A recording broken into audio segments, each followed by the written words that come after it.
shoot them.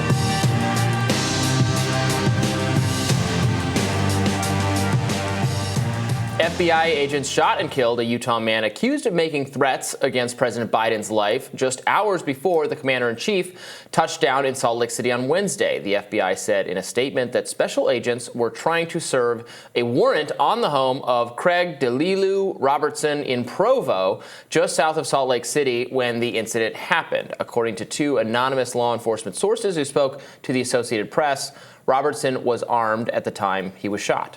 Robertson posted this past Monday that he had heard Biden was coming to Utah and he was planning to dig out a camouflage suit and begin, quote, cleaning the dust off the M24 sniper rifle. The post follows months of graphic online commentary against several public figures, according to court documents. Neighbors described Robertson as a frail, elderly man who walked with the aid of a hand-carved stick, and that he didn't seem to be a threat despite being a gun owner.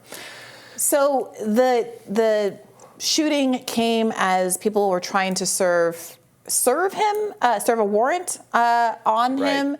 Unclear what kind of altercation resulted in his death. Because it doesn't sound like, frankly, it seems extremely unlikely to me he was actually planning any violence whatsoever. This sounds like a way too over the edge, aggressive speech. I understand why the FBI looked into it. Of course they're going to look into stuff like this. They should.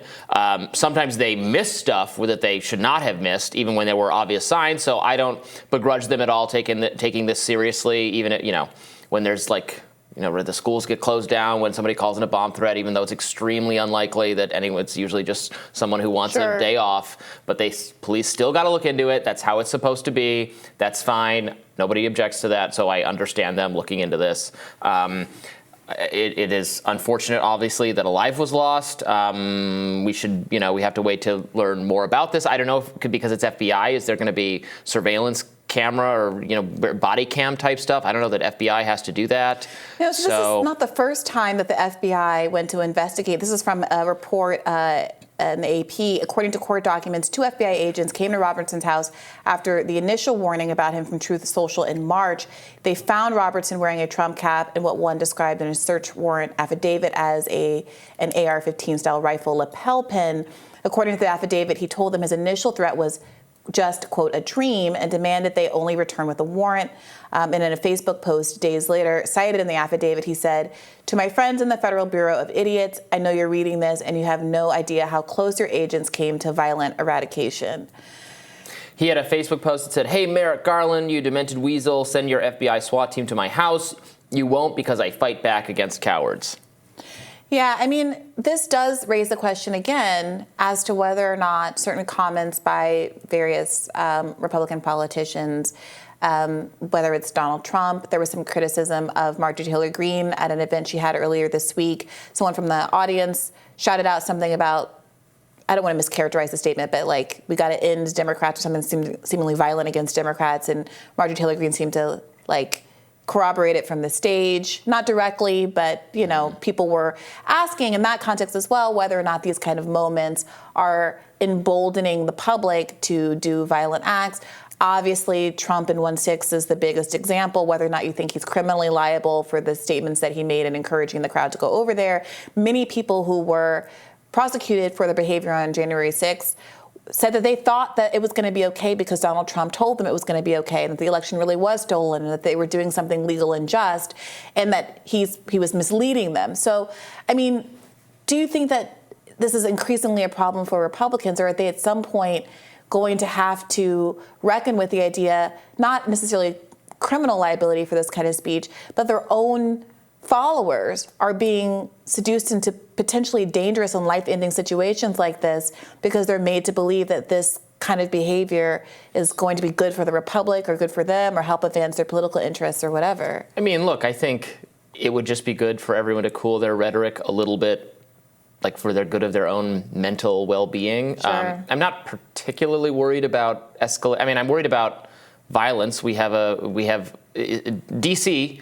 is having its worst year. Of the murder rate here is crazy. We're going to have the worst year in a long time. Yeah. The murder rate is already higher than it was in 2018, which was the most previous bad year. None of those murders have anything to do with political motivation toward violence, right? It's generic crime. Yeah. So again, that is the most. We focus on stuff like this because it's politically salient, and so when there's a right-wing crazy person threatening violence or doing violence, it gets a lot of mainstream attention. When there's a left-wing person who does that, who actually did shoot people in that congressional baseball game from several years ago, that got a lot of right-wing attention. But most of the violence out there has nothing to do with politics, but Robby, and that's what people are worried about. If there was someone out there saying, hey, if you're in my gang, go to this address and shoot a bunch of people up, that would get attention too. The question is whether or not people with public platforms are inciting, even if not legally inciting, constructively urging people to take increasingly hostile, dangerous, and illegal actions with firearms. January 6th is the big example, and those people have been ritualistically found, arrested, and prosecuted for ritualistically.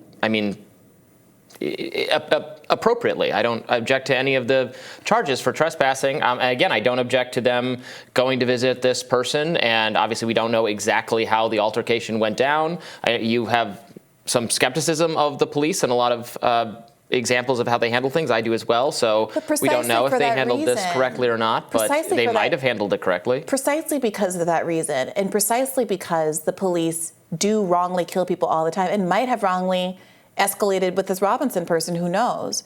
I would not want people who support my political agenda to be putting themselves in harm's way and to, especially in a disorganized fashion, be provoking law enforcement in a way that could get them killed. So I'm approaching this from the perspective of presuming Republicans care about their base, Republican leadership cares about their base.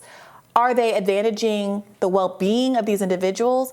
And also, secondarily, are they advantaging their own political project for potentially saying things that might, whether or not you think it's directly their fault, embolden folks into taking actions which could get them killed without any upside, and also which are gonna be used by liberals to gesture to the inappropriateness of them even being in office, of the leadership of being in office.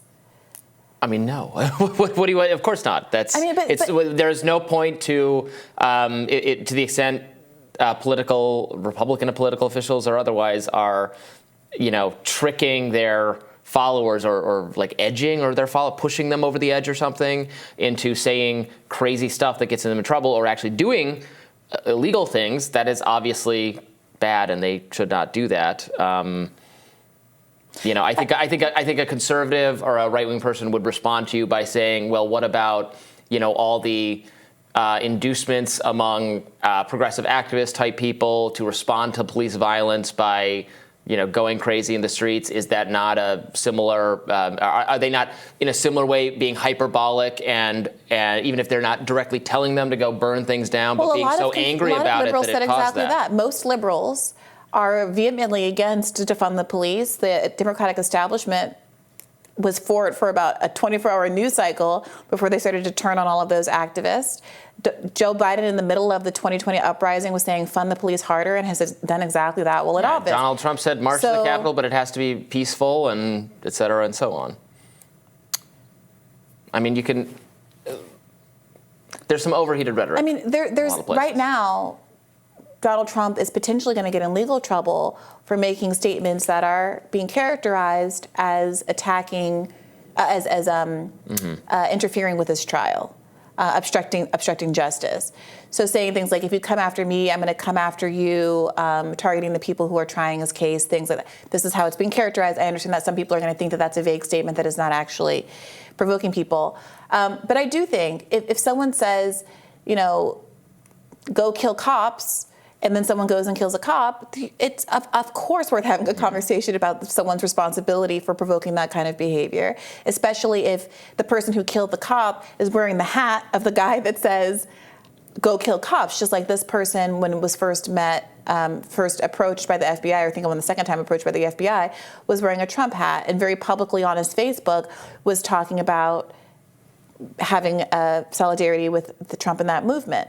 Or what about people giving the impression that cops are so racist and violent and unreasonable and dangerous that if you're a minority, you should flee from, you should never call them for help, and you should flee from them in all circumstances, which is bad advice because then they chase you, and then there are a lot of we've covered a lot of incidences where someone flees the scene or drives off. I think actually the advice that all black people get from the time that we're very small children is that you should absolutely obey the cops and adhere to every word that they say and never be suspicious in the least because they will shoot you dead. So I don't know that that is actually reflective of the kind of narratives that are out there about the cops. Yes, we're told that we should be very suspicious and scared of cops, but then as a consequence to comply, not to run and be afraid. If people run and are afraid, it's because there's a fight or flight response of millions of hundreds of thousands of years of evolution that has brought us to this place.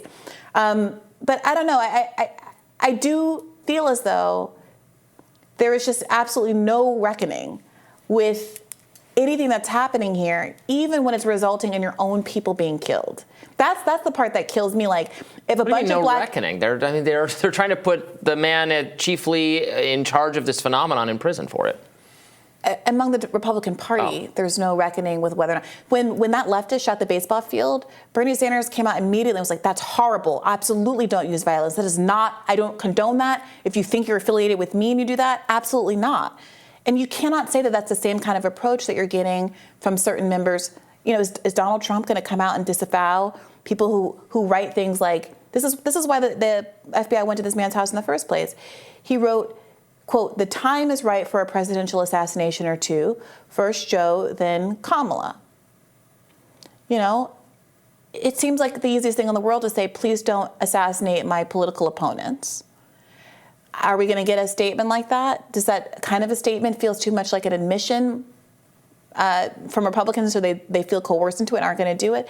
I don't know. But it does feel scary, not just from the perspective of like liberals and politically, but if you were invested in the interest of people like Robinson, an old frail man who is now dead, I would not want my followers to end up in that situation. All right, we'll have more Rising right after this. Please stay tuned.